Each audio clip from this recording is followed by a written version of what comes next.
बोलो जयकारा, बोल मेरे श्री गुरु महाराज की जय। मुखो श्री सद्गुरुदेव महाराज जी की श्री आज्ञा में तत्पर रहना, इससे बढ़कर कोई सेवा नहीं। सद्गुरु की कृपा से ही सब कुछ प्राप्त किया जा सकता है। अतः आपने श्री आज्ञा का अक्षरश परिपालन किया। आप श्री आनंदपुर से श्री आज्ञा प्राप्त करके श्री सद्गुरुदेव महाराज जी के श्री दर्शन के लिए जाया करते थे। कुछ समय श्री आनंदपुर में निवास करने के पश्चात आप श्री आज्ञा अनुसार टेरी सीमा प्रांत में श्री दर्शनों के लिए गए। श्री चरणों में पहुंचकर आपने श्री आनंदपुर के विषय में कुछ थोड़ा सा वृत्तांत श्री चरणों में प्रस्तुत किया। आपके दिल में उच्च कोटि का प्रेम था।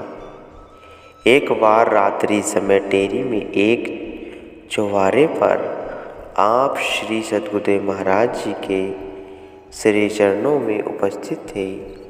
श्री सद्गुरुदेव महाराज जी पलंग पर विश्राम के लिए विराजमान हुए थे। आपने विनय की, प्रभु निजी सेवा श्री चरण कमल दबाने की सेवा के लिए कृपा कीजिए। श्री वचन हुए कि क्या हम जो भी सेवा बताएं आप करने को तैयार हैं।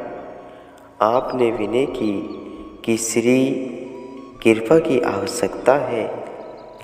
श्री सद्गुरुदेव महाराज जी ने मौजवश फरमाया, एक हाथ ऊंचा ऊपर खड़ा करो। आपने पावन वचनों का पालन किया। पुनः श्री सद्गुरुदेव महाराज जी ने फरमाया कि दोनों हाथ ऊंचे करो। आप श्री आज्ञा अनुसार दोनों हाथ ऊपर करके खड़े हो गए। श्री सद्गुरुदेव महाराज जी ने एक लीला के रूप में करवट बदल ली और नेत्र मूंद कर यह दर्शा रहे थे कि हम विश्राम में हैं। सारी रात श्री सद्गुरुदेव महाराज जी ने मौजवश करवट ही न बदली। आप श्री आज्ञा पालन में दृढ़ संकल्प, अतः आप रात्रि भर दोनों हाथ ऊंचे किए हुए खड़े रहे। उस समय ने आपके नैनों में नींद रही और न ही हाथ नीचे करने के लिए दिल में भावना ही उत्पन्न हुई। आप दोनों हाथ ऊंचे किए हुए श्री दर्शन के लिए मधुर मधुर अमृत का रात्रि भर रसपान करते रहे। जब श्री सद्गुरुदेव महाराज जी प्रातः उठे तो उन्होंने आपको हाथ ऊंचे किए हुए ही पाया। श्री सद्गुरुदेव महाराज जी आपकी इस अतुल श्रद्धा तथा प्रेम को देखकर अति प्रसन्न हुए। प्रेम विभोर होकर आपके हाथों को अपनी सुकोमल कर कमलों में लेकर फरमाया, तुम्हारी महानता के अनुरूप तुम्हारे गुण भी उच्च कोटि के हैं। उस समय आपको एक दिव्य ज्योति का अनुभव हुआ तथा हृदय को अपूर्व हर्ष प्राप्त हुआ। परम संत श्री कबीर साहिब जी का कथन है कि सब कुछ गुरु के पास है, पाइए अपने भाग। सेवक मन सौंपे रहे, निशु दिन चरण लाग। अर्थात सद्गुरु के पास तो श्रम संप्रदाय है, परंतु जीव की जितनी कमाई होती है वह उसी के अनुसार ही इस धन को प्राप्त करता है। इसलिए सेवक भाव से सद्गुरु के चरणों में प्रीति का नाता जोड़कर उनके श्री चरणों में अधिक अनुराग बढ़ाना चाहिए। ऐसा ही आपने करके दिखाया। त्याग तपस्या आपके जीवन में जीवन के मुख्य अंग थे। कुछ दिन टेरी में श्री दर्शन कर आप उन्हें श्री आज्ञानुसार श्री आनंदपुर में लौट आए। यहाँ पर शरणागतों ने निवास स्थान के लिए कुछ स्थान से झाड़ियाँ, तेंदु, आग, बबूल आदि कटवाकर उस साफ क्षेत्र का झोपड़ियाँ बनवाई। सन 1931 में श्री सद्गुरुदेव महाराज जी ने शरणागतों को श्री दर्शन देने के लिए श्री आनंदपुर में कृपा की। सन 1930 से 1931 तक श्री सद्गुरुदेव महाराज जी यहाँ पर कुछ और शरणागत परिवार भी भेज चुके थे। अतः अब यहाँ पर 40 से 50 के लगभग परिवार श्री आनंदपुर के आरंभिक निर्माण के कार्य में जुटे हुए थे।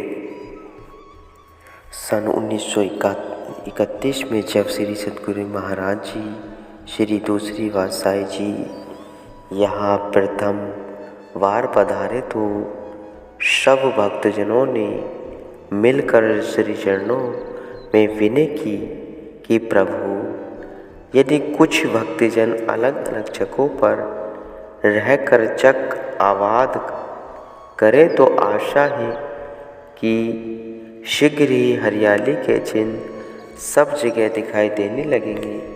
श्री सद्गुरुदेव महाराज जी ने इनकी विनय को स्वीकार कर प्रत्येक चक की सुव्यवस्था के लिए लगभग 10-12 भक्तजनों को नियुक्त किया और उन 10-12 भक्त में से एक भक्त को उनका मुखिया नियुक्त किया। जैसे कि श्री आनंदपुर में महात्मा योगा आत्मानंद जी, चक शुकपुर में महात्मा योग प्रकाशानंद जी, चक शांतिपुर में महात्मा ध्यान योगानंद जी को नियुक्त किया। ये सब उस समय अभी भक्त वेश में थे। आप श्री चतुर्बासाई जी महाराज जी ने भक्तों के साथ जो भद्रता, शिष्टता व प्रेम का व्यवहार किया, उससे भक्त लोगों का दिल वरवश ही आपकी ओर खिंच गया। अतः उन्होंने श्री चरणों में विनय की कि आपको इन सब जगहों का प्रमुख मुखिया बनाया जाए। श्री सद्गुरुदेव महाराज जी के हृदय में तो पहले से ही आप इस स्थान प्राप्त कर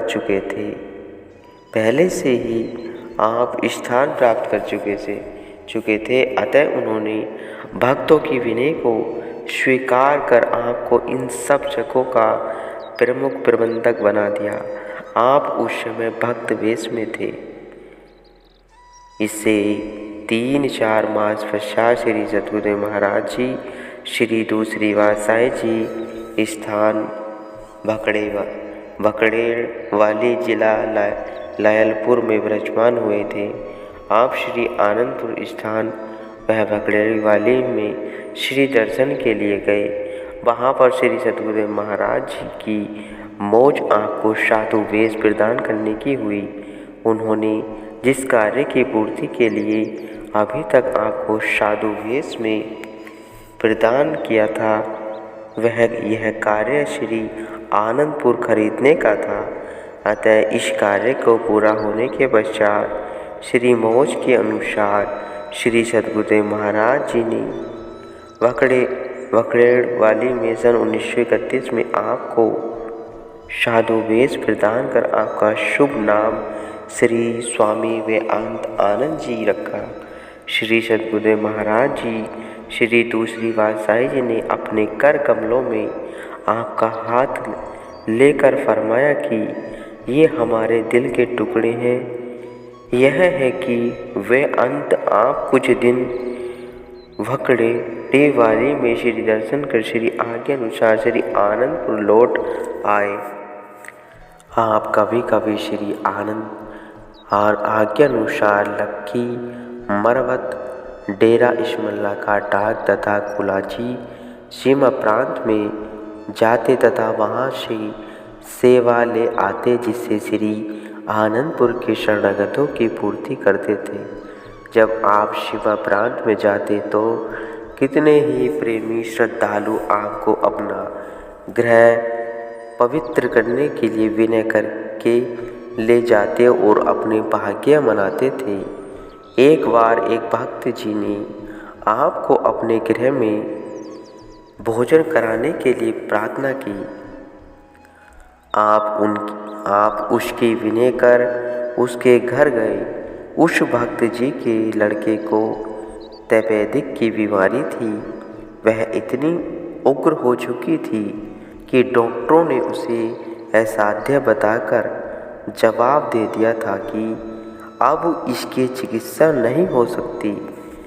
वर्तमान समय की भांति उन दिनों हर स्थान पर 6 रोग के अस्पताल नहीं थे। डॉक्टरों के जवाब देने पर घर के सब संबंधी वह परिवार वालों के दिल में उस रोगी से घृणा सी आ गई थी। वह लड़का भी अपने जीवन से निराश हो चुका था। जब आप श्री सद्गुरुदेव महाराज जी, श्री चौथे पातशाही जी उस भक्त जी के घर पधारे तो दरवाजे से अंदर जाते ही पहले उसे लड़के का कुशल पूछने लगे कि उसे क्या है और किस लिए वह यहाँ लेटा हुआ है। वह लड़का आपके श्री चरणों में गिरकर रो रो कर प्रार्थना करने लगा, प्रभु मुझे 6 रोग है। डॉक्टरों ने मुझे लाइलाज बताया है। उसके घर के सदस्य भी उसके समीप आने में संकोचित थे, परंतु आप उस लड़के की चारपाई पर बैठ गए और स्वाभाविक ही मधुर वचनों में फरमाया, तुम तो बिल्कुल ठीक हो। कौन कहता है कि तुम्हें टीबी हो गया है? यह तो सब मन का भ्रम है। तुम विश्वास करो कि तुम बिल्कुल ठीक हो। उस बालक को आपके वचनों पर विश्वास हो गया और उसने विनय की कि प्रभु आप मुझे दर्शन देने की कृपा करते रहिए। मैं तो अपने जीवन की आशा छोड़ चुका हूँ। संत महापुरुष तो वैसे ही करुणा के भंडार होते हैं। परोपकार करना उनका प्रथम कर्तव्य होता है। आपने उस दिन उनके घर भोजन किया और कृष्ण द्वारा लक्की मरवत में लौट आए। इसके पश्चात आप उसके आग्रह पर 2-3 बार उनके घर पधारे और सत्संग उपदेश दिया। 10-12 दिनों के पश्चात जब उस लड़के के स्वास्थ्य में कुछ सुधार आया तो आपने फरमाया कि अब तुम स्वयं आश्रम पर आया जाया करो। पहले तो वह बालक घबराया कि मैं कैसे 2 मील चलकर पहुंचूंगा, परंतु उसके दिल में आपके प्रति अटूट विश्वास, अत्यधिक श्रद्धा थी। उसने श्री वचनों को शिरोधार्य किया और वह धीरे धीरे आश्रम पर आने जाने लगा। उस बालक को कुछ अन्न भी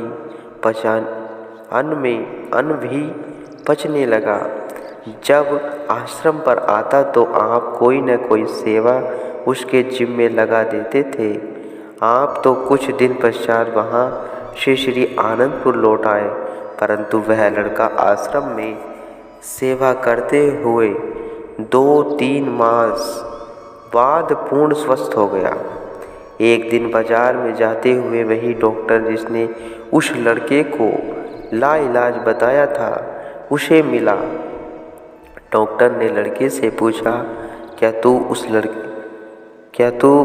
उस लड़के का भाई तो नहीं जिसे इस मोहल्ले में 6 रोग हुआ था?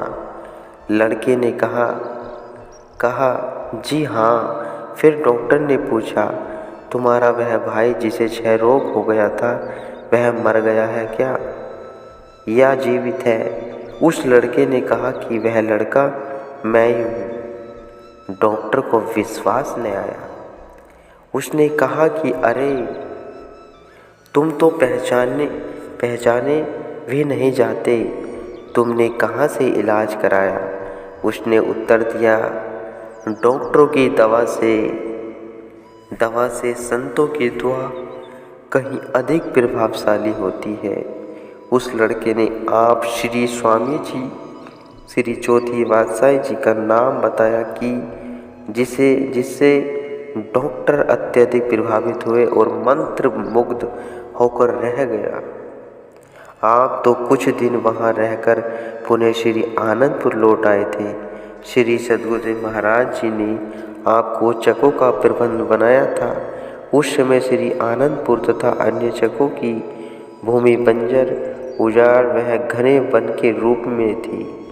आपके शुभ प्रबंधक में बहुत कुछ भूमि उपज योग्य बन गई, परंतु इतनी उपज न हो पाती कि 40-50 शरणागत परिवारों के लिए भोजन पूरा हो सके। इसलिए आप स्वयं सीमा प्रांत के नगरों वह शहरों में जैसे लक्की मरवर टांग वह डेरा इस्मल्ला खां कुलाची, वन्नो गोमाल वह सराय नौरंग और जहाँ जहाँ भी आपके श्रद्धालु थे उनसे सेवा रूप में जितना धन अथवा अन्य वस्तुएं भेंट में मिलती, उस सब भेंट को आप श्री आज्ञा अनुसार शरणागत परिवारों की पूर्ति के लिए श्री आनंदपुर में ले आते। श्रद्धालु भक्त आपके नाम पर मनी ऑर्डर भी भेजते थे। फिर भी कभी कभी धन की बड़ी कठिनाई होती थी, क्योंकि इन जगहों की भूमि अभी तक उपजाऊ नहीं बनी थी।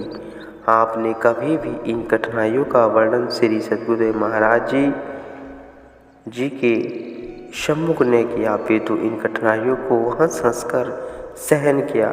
कभी कभी गुरु भाइयों में बैठकर आप प्राय फरमाया करते थे कि हम किसी काम की चिंता क्यों करें, हमारे सिर पर त्रिलोकीश्वर पूर्ण सद्गुरु का हाथ है, वे स्वयं